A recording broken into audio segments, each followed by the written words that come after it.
exposed. Ghana AIDS Commission secretly supplies trumu lubricants. In Ghana, when you say trumu, it's LGBTQI+. My brother, my sister. And for some time now, it has taken center stage in terms of our discussions in Parliament and beyond. We are a very hypocritical nation, my brother, my sister, that is comfortable to spend gay money, yet we don't like gays. We are a country that will go to gays and beg for money, yet we don't want them in our country. My brother, my sister, this is what is happening here in Ghana. For some time now, the main advocate against LGBTQI+ has been this gentleman called Jetta, Sam George. He's an MP for Ningo Pram Pram, second time around in Parliament.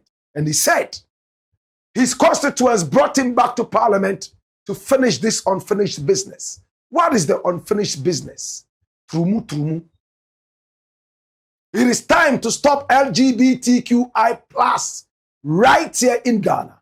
And he is one of the major sponsors of the bill, which is affectionately called or dispassionately called the anti-gay bill. This is Sam George. And when he speaks about it, he speaks with passion. He's granted interviews on BBC, granted interviews on CNN, and he's always been very passionate. He is a church elder right at the Perez Chapel, whose headman there is Archbishop Charles Ajinasari. He has prayed for him over and over, anointed him, and given him the spiritual shield to go out there and fight the LGBTQI+ battle. My brother, my sister, for some time now, it looked like the gay issue had become very cold and iced, and many people took him on, called him names, and even called the president names, for which somebody is already in the grips of the law for painting and tainting the president as a gay man. My brother, my sister, this is Sam George. Now, there was a meeting, and it was held, my brother, my sister, in one of the hotels right here in Accra, sitting at the Joulu Junction. Oh my God, they call it Fiesta Royal. And there, all these people sat and discussed the anti-gay bill. Now, this is a very thorny issue in Ghana for politicians. The president recently was denied a doctorate right there at Lincoln University, the school that the founder of this nation, Kwame Nkrumah, attended. And it was all because the president had allowed the debate to go on, and he seemed to be fueling the fire for the anti-gay bill. Therefore, gays in America came out and protested, and the president lost the doctorate. A warning shot had been fired. My brother, my sister, it looks like the president has not been deterred. He says, if it goes through Parliament, I will sign. And he is a Christian who most of the time keeps his word. Would he keep this one? Many people have asked. Some people from the clergy have also thrown fire. Oh yes, warning shots at the president, telling him if he doesn't hasten up with the signage of this after passing it in Parliament, they would march to the seat of government and in fact show him red fire. The red fire they showed the past government. My brother, my sister, will the president do it? Come here. Now watch this. Sam George alleges that the Ghana AIDS Commission, that is the main outfit that has been legalized to deal with HIV/AIDS issues in Ghana and beyond, has been secretly supplying the gay community in Ghana that is not supposed to be recognized with trumu lubricants. What does it mean to say lubricants? When a man and a woman are about to come together. And I'm speaking proverbially, tongue in cheek. Sometimes some men are so much in a hurry, they cannot wait for the passage to be wet enough for smooth entry.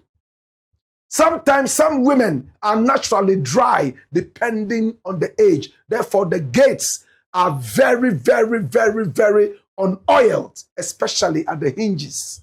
For that matter, there is the need for a little bit of oil to soften the hinges and also to open up the passage and allow free entry.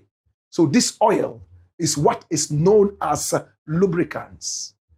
We have so many kinds of lubricants, water-based and oil-based.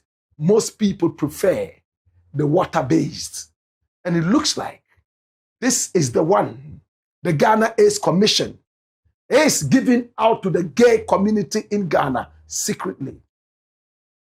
Now, the Ghana AIDS Commission is aware that the LGBTQI issue in Ghana is criminal. Via our laws, it is so much punishable. And therefore, Sam George thinks that by going out to this criminal community and giving out trumu lubricants, the Ghana AIDS Commission is not respecting the law. Now, the Akan people have a saying that I love, and they say, "Ye kobra owa, yenswa apafin." Ye kobra owa, yenswa apafin.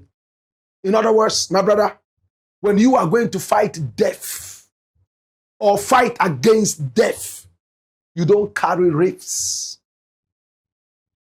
Simply, you are fighting against death. You are hoping to win. But when you carry rifts, it's almost like endorsing death. This is deep. Can I say the proverb again? Ye kobra owa, yenswa apafin.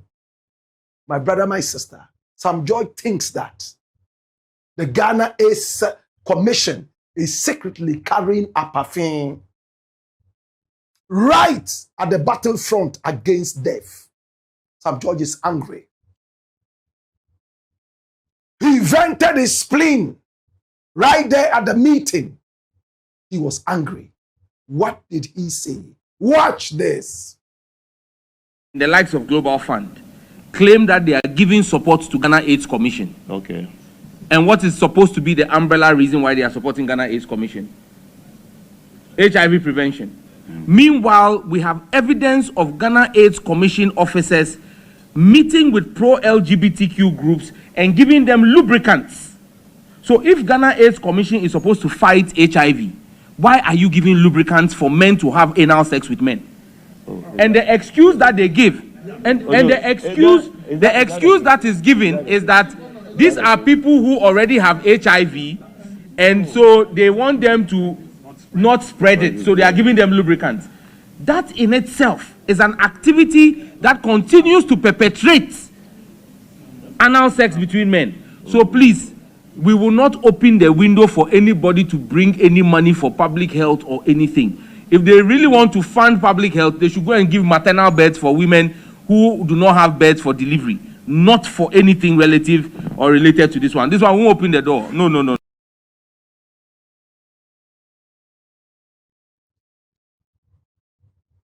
Honorable Sam Jatta George, we will not open the window for any group or organization across the world to even think about donating to us via the Ghana AIDS Commission any stipend towards the fight of HIV/AIDS. It's almost like accepting to go to the battlefront against death, already carrying rifts. My brother, my sister, and coffins, probably. But does he have a point? I like the fact that he says, we are not accepting donations. It means the nation is ready to battle it out economically without taking crumbs from the tables of donors. I like that bit. But my brother, health first. If there are gay people, whether they are accepted in the community or not, any way that we can reach out to them and prevent the rapid spread of a certain disease or pandemic, it is our duty as health people to do that. Can I give an example? When you go to the UK or to America, when people run to the hospital sick, the doctor does not ask them whether they are legal people here or not. They are not immigration officers. They are not going to ask you to show them your passports before they treat you. They have vowed and sworn oaths, my brother, my sister, to prevent deaths and to save lives. The Ghana AIDS Commission hasn't done anything wrong. By the principle of Florence Nightingale, save lives first. Two countries are fighting. We know that country A is wrong, but country B is right. When we go to the battlefield that help people to treat, we wouldn't say because A is wrong, we are not going to treat the people from there. No, we will treat them and also treat the people from B. That is a simple health law. As health professionals, it's not for us to judge. It's not for us to judge whether somebody is doing something lawful or unlawful. It's like boxing. You see people punching each other consensually. They are beating each other like animals in the ring. And there are doctors standing there waiting for them to hurt themselves so they treat them. Yet there are thousands in the hospital who fell ill by not consensually beating each other, and they don't get the doctors to do that. Think about it deeply. Yes, some judge is talking about it, but these are health professionals. It is not for them to judge whether it is legal or not. It is their duty to save lives, and they are saving lives, whether we like it or not. They are giving lubricants to trumu people because where they penetrate each other, we are told was supposed to be an exit, not an entry. Those who understand, understand. My brother, my sister, so it is coarse, C-O-A-R-S-E. It is rough, rougher than the entry. And for that matter, people can get hurt due to the high level of friction and maybe gravity. Hallelujah. Right after that, my brother, when the friction is very, very high, you hurt yourself and you can transmit the virus quicker. So the Ghana AIDS Commission thinks that let's give them lubricants. We are not there to encourage them to do this, but we are there to just limit it, the spread of the disease. And for me, it makes sense. How about you? Should we allow them to continue doing this and spreading the virus? Some of them are bisexual. They will go for your girlfriend who is greedy and wants extra money. And a lot of these guys have money. My brother, my sister, before you realize it is spreading even faster amongst the heterosexual community than the gay community. For me, it makes sense. But Jata has also made sense. He says, as long as we have made up our mind that we don't want LGBTQI+, we are also ready to forfeit all the donations and aids. Can the nation stand on its 2 feet without the donations and the aids? It's a question for the gods. Is the nation ready to forfeit its freedom all because of food? Think about it. It's the black pot, aka Kukushonamo. And here we speak truth to power.